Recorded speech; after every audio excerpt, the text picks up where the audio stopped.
मैं जान, केवल माना नहीं, उन्होंने देखा, उन्होंने जाना, सब में भगवान विराजमान है। ऋतु व्यास जी सागर से। जी महाराज जी, पवित्र नदियों में स्नान बिना नहाए करना चाहिए या नहाकर जाना चाहिए? शास्त्रीय जो महापुरुषों से सुना है, जैसे आपको गंगा या यमुना स्नान करना है तो अपने घर में शौच निवृत्त हो, और जो अपवित्रता सहज में जैसे हाथ धो लेना, कुल्ला कर लेना, कमर से स्नान कर लेना, फिर इसके बाद जाओ, फिर नदी में वहाँ जाकर पहले प्रणाम करो, आचमन करो, फिर जाकर वहाँ ऐसे करने का विधान नहीं, रगड़ने का विधान नहीं। अगर रगड़ना है तो वहीं की बालू लेकर के फिर आप रगड़ो, पर फिर गोता लगाने के बाद फिर नहीं रगड़ना, गोता लगाना है बस, केवल डुबकी, तो वो हुआ तीर्थ अवगाहन।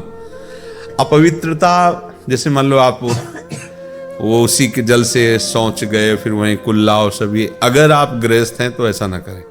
आप अपने जहाँ रुके हुए हैं, आजकल तो सब शौचालय की व्यवस्था होती है, फिर पवित्र होकर के वहाँ से जाइए, फिर अवगाहन कीजिए, और जो कपड़े हैं उनको अपने पॉलीथीन में रख करके अपने बाथरूम में आके धोइए, वहीं गंगा जी में या यमुना। ये पद्धति है। अब जैसे साधु महात्मा हैं जो विरक्त रहते हैं, अब उनके लेटरिन बाथरूम तो जो भ्रमण करते थे, तो गंगा जल कमंडल में लिया, उसे पहले पिया तो उसका आदर हो गया, अब उसी से फिर, और फिर बालू से, उनको अलग प्रक्रिया होती, बालू से दूर दूर ही रज से हाथ साफ किए, बर्तन साफ किए जिसमें पानी लेके गए थे, और रज से पवित्र हुए, फिर जल लाए, बाहर जाकर के कुल्ला किया, फिर अवगाहन किया।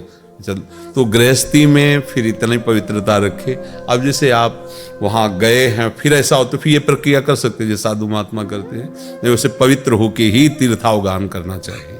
और ये साबुन लगाना और थूकना और मलना, ये तो बिल्कुल मतलब मूढ़ता है, ऐसा नहीं कर। जैसे गंगा जी है, यमुना, ये हमारे यहाँ केवल इनको जल ही थोड़ी माना गया, इनको साक्षात मूर्तिमान माना गया। देखो गंगा जी के पुत्र भीष्म जी थे ना, यमुना जी साक्षात श्री जी की सहचरी हैं, तो एक प्रवाह में है, और उनमें अब आप खखार रहे हो, थूक रहे हो, सब तो तीर्थावगान हो रहा है, पाप कर रहे हो। अब जैसे लोग जाते हैं ना, साबुन लगाया, ये सब नहीं तीर्थ। किसी भी कुंड में, किसी भी पावन नदी में जब आप तीर्थ भावना से स्नान करने जा रहे तो ये सब नहीं करना चाहिए। वहाँ बहुत पवित्रता से अवगाहन मात्र करो, फिर चले आओ। प्रीति दीक्षित जी झांसी से।